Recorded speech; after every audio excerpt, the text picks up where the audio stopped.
வாழ்க வளமுடன். Welcome to TNPSC stars channel. Students, இன்னைக்கு உங்களுக்கான வீடியோ 9th ஸ்டாண்டர்ட் சோஷியல். இதில் நம்ம இன்னைக்கு பார்க்க போகிறது சிவிக்ஸ்.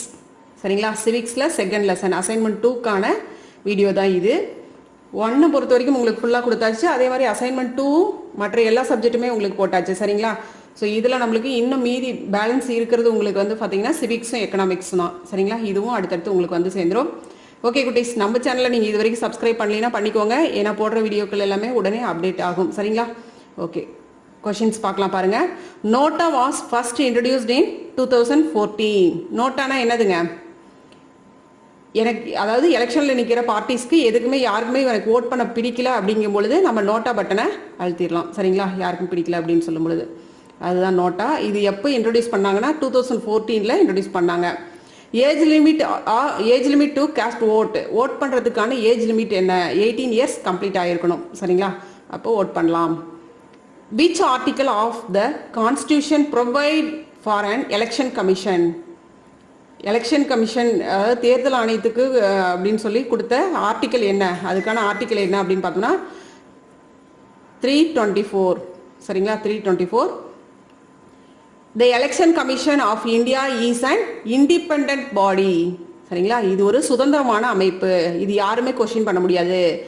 ஏன் இப்படி அப்படி பண்ணுங்க இப்படி பண்ணுங்க இந்த ஒரு ரூல் போடுறது இது மாதிரி யார் சென்ட்ரலாக இருந்தாலும் சரி ஸ்டேட்டாக இருந்தாலும் சரி எந்த கவர்மெண்ட்டும் இது வந்து இதில் இன்வால்வ் ஆக முடியாது. A country that follows single party system, எந்த country single party system follow பண்ணுது அப்படின்னு பார்த்தோம்னா கியூபா. சரிங்களா? அதாவது ஒரு கட்சி ஆட்சி முறை அப்படின்னு சொல்லுவோம். சரிங்களா? இந்தியா, பிரான்ஸ் இதெல்லாம் பார்த்தோம்னா பல கட்சி. சரிங்களா? இதெல்லாம் பார்த்தோம்னா அமெரிக்கா பார்த்தோம்னா 2 party system. In India political parties are classified into என்னென்னதுங்க? நேஷனல் அண்ட் ஸ்டேட் அப்படின்னு சொல்லிட்டு நேஷனல் பார்ட்டி ஸ்டேட் பார்ட்டிஸ் அப்படின்னு இருக்கு பொலிட்டிக்கல் பார்ட்டிஸில். சரிங்களா? The parliament of India has எத்தனை ஹவுசஸ்? 2 ஹவுசஸ். சரிங்களா? அப்பர் ஹவுஸ் லோவர் ஹவுஸ் அப்படின்ட்டு 2 ஹவுசஸ் இருக்கு. National Voters Day has been celebrated on Jan 25. The Election Commission of India is a body of 3 members. ஒரு head இருப்பாங்க, 2 பேர் member இருப்பாங்க, டோட்டலாக 3 பேர் அப்படின்னு கொடுத்துட்டாங்க. சரியா? The leader of the opposition party is equally qualified for cabinet minister. சரிங்களா? கேபினெட் மினிஸ்டருக்கு இணையான குவாலிஃபிகேஷன் இவருக்கும் இருக்கும் அந்தஸ்து. சரிங்களா? அப்போசிட் அதாவது எதிர்கட்சி தலைவர் இருக்கார் இல்லையா, அவருக்கு கேபினெட் மினிஸ்டருக்கு இருக்கக்கூடிய அதே பவர் இவருக்கும் இருக்கும். அதான்.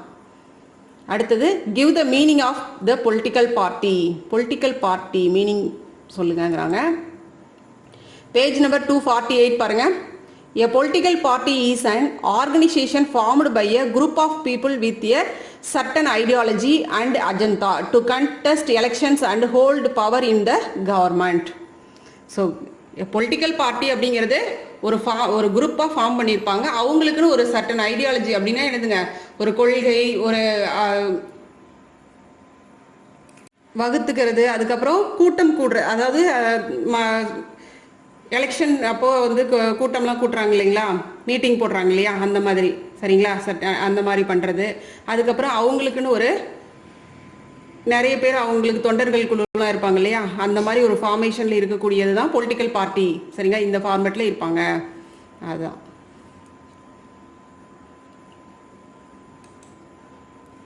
What are national parties? நேஷனல் பார்ட்டிஸ்னா என்ன? பொலிட்டிக்கல் பார்ட்டிஸ்னா என்ன? ஒரு குரூப், அவங்களுக்குன்னு ஒரு ஐடியாலஜி, அவங்களுக்கும் ஒரு தனித்துவம் இருக்கும். இப்போ டிஎம்கே எடுத்துக்கிட்டோம் அப்படின்னா டிஎம்கேக்கு ஏடிஎம்கேக்கு அப்படின்னு எடுத்துக்கிட்டோம்னா அவங்களுக்குன்னு ஒரு சின்னம் இருக்கும், அவங்களுக்குன்னு ஒரு கொள்கைகள் இருக்கும். சரிங்களா? அவங்கவுங்க எந்தெந்த மக்கள்கிட்ட எப்படி அப்ரோச் பண்ணணும் அப்படிங்கிற ஒரு தனித்துவம் ஒவ்வொரு கட்சிக்கும் இருக்கும். சரிங்களா? அதுதான் இங்கே சொல்கிறது. அதே மாதிரி நேஷனல் பார்ட்டிஸ் அப்படின்னா என்ன, எப்படி இருக்கும்? நேஷனல் பார்ட்டிஸ்னா என்ன வரைமுறை அப்படின்னு பார்த்தோம்னா எ பார்ட்டி விச் இஸ் ரெகக்னைஸ்டு. இதுவும் அடுத்த பேஜ்லேயே இருக்குது உங்களுக்கு. சரிங்களா? 249 இருக்கு. எ party which is recognised as a state party in at least 4 state is recognised as a national party. In 2017 there was 7 recognized national parties. சரிங்களா? ஒரு நேஷனல் பார்ட்டி இருக்கணும் அப்படின்னா இப்போ பிஜேபி இருக்குது அப்படின்னா அது நேஷனல் பார்ட்டி. சரிங்களா? அது என்ன பண்ணியிருக்குன்னா ஒரு 4 ஸ்டேட்டில், குறைஞ்சது ஒரு 4 ஸ்டேட்லேயாவது அந்த கட்சி ஆட்சி அமைச்சிருக்கணும். சரிங்களா? அதாவது ஜெயிச்சிருக்கணும், எலெக்ஷன்ல நின்று ஜெயிச்சிருக்கணும். அதுதான் அப்பதான் அது வந்து நேஷனல் பார்ட்டின்னு அங்கீகாரமே பண்ணுவாங்க. சரிங்களா, அக்செப்ட் பண்ணிக்குவாங்க இது நேஷனல் பார்ட்டி அப்படின்னு சொல்லிட்டு. சரிங்களா, இப்போ டிஎம்கே டிஎம்கேலாம் எடுத்துக்கிட்டோம்னா நம்ம தமிழ்நாட்டில் இருக்குது, மேக்ஸிமம் ஏதாவது ஒரு ஸ்டேட்டில் இருக்கலாம். பட் மற்ற இதெல்லாம் இப்போ பிஜேபி மற்ற இதெல்லாம் எடுத்துக்கிட்டோம் அப்படின்னா, காங்கிரஸ் இதெல்லாம் பார்த்தோம்னா நிறைய ஸ்டேட்டில் இருக்கு இல்லையா.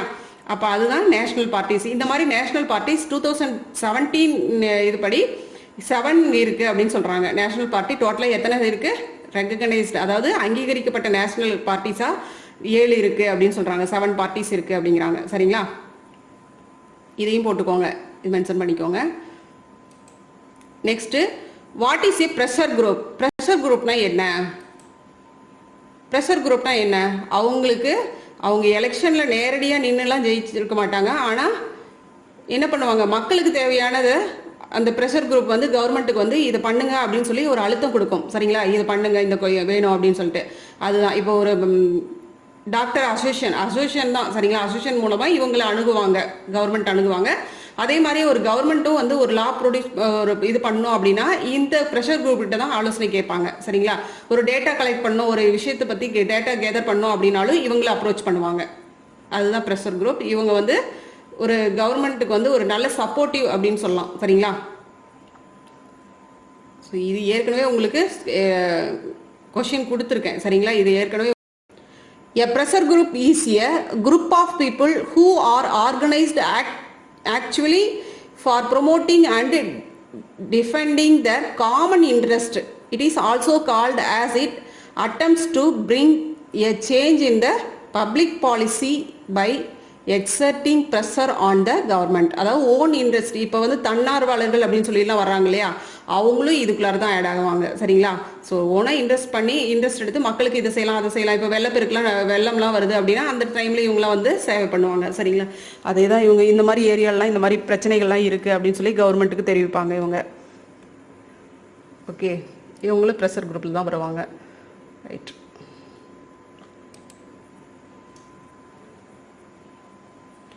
அடுத்தது, mention the types of party system and give example.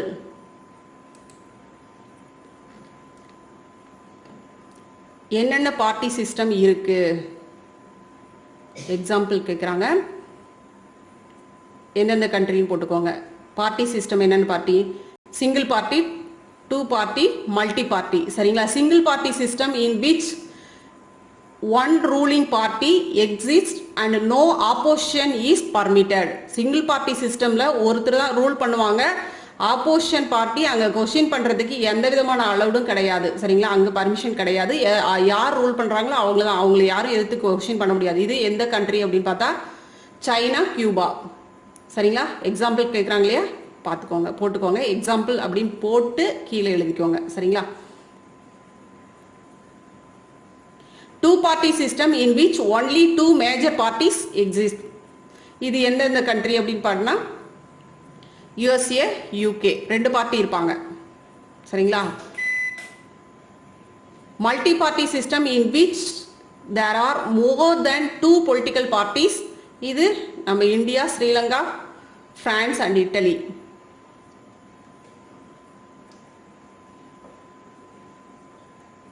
இது உங்களுக்கு பேஜ் நம்பர் 248 இருக்கு. List any 5 pressure groups. Pressure group பார்த்தோம் இல்லையா, அதில் வந்து ஏதாவது 5 ப்ரெஷர் குரூப் சொல்லுங்க அப்படிங்கிறாங்க. இதில் ஏதாவது ஒன்று 5 எழுதிக்கோங்க. சரிங்களா, இப்போ தமிழ் சங்கம், தமிழ்நாடு விவசாயிகள் சங்கம், Narmada Bachao Andolan.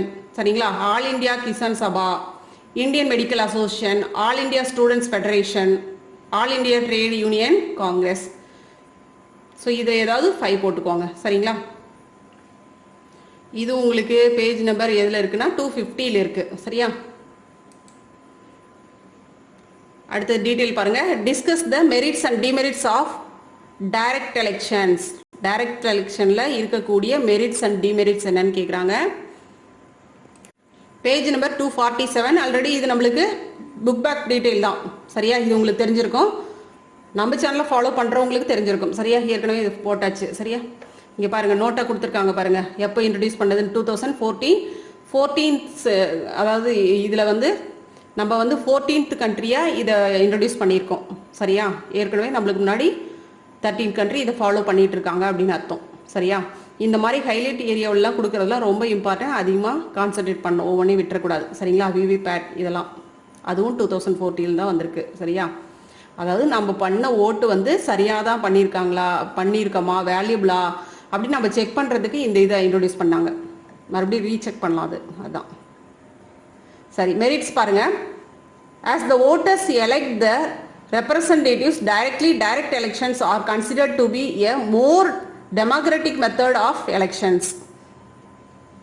It educates people regarding the government activities and helps in choosing the appropriate candidates. Also, it encourages people to play an active role in politics. They empower people and makes the rulers accountable for their actions. சரிங்களா? இது மக்கள், அதாவது நேரடியாக நம்ம பண்ணும் பொழுது, direct election அப்படிங்கும் பொழுது நம்ம முழுமையாக நம்மளுக்கு வந்து உரிமை இருக்குது. யாரை வந்து ஓட் பண்ணுறது, யார் தகுதியானவங்க அப்படிங்கிறதெல்லாம் நம்மளால் ஜட்ஜ் பண்ணி நம்மளால் பண்ண முடியுது. இதுவே டிமெரிட்ஸ் அப்படின்னு பார்க்கும் பொழுது, direct elections are very expensive. illiterate voters sometimes get misguided by false propaganda, campaigning based on caste, religion and various other sectarian considerations pose serious challenges. அதாவது இல்லிட்ரேட் இருக்காங்க இல்லையா, இல்லிட்ரேட் என்ன பண்ணுவாங்க, இப்போ பார்த்தீங்கன்னா கொஞ்சம் ஏஜ் இல்லிட்ரேட்டில் என்ன பண்ணுவாங்க, ஃபர்ஸ்ட்லேருந்தே அந்த இரட்டை இலை, சூரியன் அது மட்டுமே தெரியும். யார் வந்து இன்னைக்கு வந்து கொஞ்சம் சேஞ்சாக வந்து மாற்றம் கொண்டு வரலாம் அரசியலில் அப்படின்னாலும் கூட அவங்க வந்து இல்லை நான் அன்னையிலேருந்து அப்படியே தான் போட்டுட்ருக்கேன், நீ இப்பயும் கடைசி வரைக்கும் சாகிற வரைக்கும் நான் அதை தான் போடுவேன் அப்படிங்கிற மாதிரியான பீப்புளெலாம் நிறைய பார்க்குறோம் இல்லையா. ஸோ அந்த மாதிரி, அது மட்டும் இல்லாமல் கேஸ்ட், ரிலிஜியன் இந்த மாதிரி இதில் இருக்கிறவங்க அவங்களுடைய பவர் அந்த இதெல்லாம் இது பண்ணி அந்த மாதிரியான விஷயங்கள்லையும் இவங்க இதை பண்ணுறாங்க. இது வந்து demerits.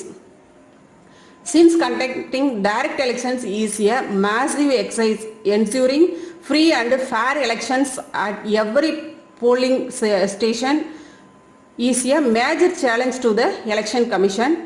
There are instances of some political candidates influencing the voters through payments in the form of cash, goods or services. Election campaigns sometimes results in violence, tension, law and order problems and affects the day-to-day life of people. சரியா?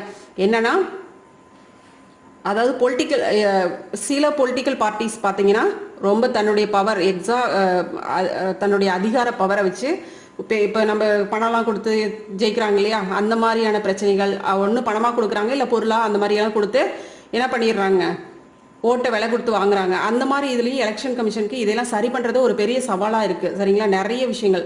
அதே மாதிரி அந்த election டைமில் நிறைய violence, tension இந்த மாதிரியான பிரச்சனைகள்லாம் பொதுமக்களை பாதிக்கக்கூடிய வகையில் இருக்கிறதும் பெரும் பிரச்சனையாக இருக்குது இந்த டைரக்ட் எலெக்ஷனில் அப்படிங்கிறாங்க. Okay, next question. Discuss the merits and demerits of democracy. டெமோக்ரஸின்னு என்னதுங்க? இது வந்து நம்மளுக்கு பார்த்தீங்கன்னா ஃபர்ஸ்ட் லெசன்லேருந்து கொடுத்துட்டாங்க. சரியா? அதாவது நேரடி மக்களாட்சி, இப்போ நேரடி மறைமுக மக்களாட்சின்னு பார்த்தோம். அது நேரடி மக்களாட்சியில் இருக்கக்கூடிய மெரிட்ஸ் அண்ட் டிமெரிட்ஸ். இதுலேயே வந்து மக்களாட்சி வெறும் டெமோக்ராட்டிக்கில் இருக்கக்கூடிய மெரிட்ஸ் அண்ட் டிமெரிட்ஸ் கேட்குறாங்க. சரியா? பாருங்க, merits and demerits of democracy இதுதான். இது ரொம்ப சின்ன கொஸ்டின் தான், இது ஃபுல்லாக எழுதிக்கோங்க. Responsible and accountable government, equality and fraternity, sense of responsibility among common people, local self-government, development and prosperity for all, popular sovereignty, sense of cooperation and fraternal feeling. சரிங்களா? அது ஈக்குவாலிட்டி இருக்கும், இங்கே இறையாண்மை அப்படின்னு சொல்லக்கூடிய அந்த விஷயங்கள் இருக்கும். ஓரளவுக்கு மக்களாட்சியில் மக்களுக்கு ஃபேவராக எல்லா விஷயங்களுமே நடக்கும். சரிங்களா? டிமெரிட்ஸ் அப்படின்னு பார்க்கும் பொழுது indirect or representative nature of democracy. அதாவது நம்ம தேர்ந்தெடுத்து ஒருத்தர் அனுப்புகிறோம், அவங்க வந்து நம்மளுக்கு ரெப்ரசன்டேட்டிவாக அங்கே போய் பண்ணுவாங்க, அவங்க நம்மளுக்கு சாதகமாக தான் பண்ணுறாங்களா அப்படிங்கிறதே நம்மளுக்கு தெரியாது, அது ஒரு demerit. Lack of interest in democratic process and hence lower turn out in elections, instability in governments due to fractured mandate, delay in decision making process. So முடிவெடுக்கிறதுல மக்களாட்சி அப்படிங்கும் பொழுது பெரிய இந்தியா போன்ற பெரிய நாடுகளில் பார்த்தோன்னா முடிவெடுக்கக்கூடிய விஷயங்களில் தாமதம் ஏற்படுது. என்ன பிரச்சனை? எல்லாத்துக்கிட்டையும் கலந்து ஆலோசிக்க வேண்டிய விஷயமா இருக்குது. அது மக்கள்கிட்ட கூட பர்மிஷன் கேட்கணும். அது மக்களுக்கு ரெப்ரசன்டேட்டிவாக இருக்கக்கூடிய அந்த எம்எல்ஏஸ் அவங்கக்கிட்டையும் அவங்க பர்மிஷன், அதாவது நிறைய அனுமதிகள்லாம் வாங்கிட்டு அதுக்கப்புறம் தான் ஒரு முடிவுக்கு வர முடியும் இந்த மக்களாட்சியில், அதாவது டெமோக்ராட்டிக்கில் பொறுத்த வரைக்கும். ரைட், உங்களுக்கு 2 கொஸ்டின் இதில் முடிஞ்சிருச்சு. சரியா? அடுத்தது உங்களுக்கு நான் எக்கனாமிக்ஸ் போடுறேன். ஓகேவா? ஓகே குட்டீஸ், தேங்க்யூ.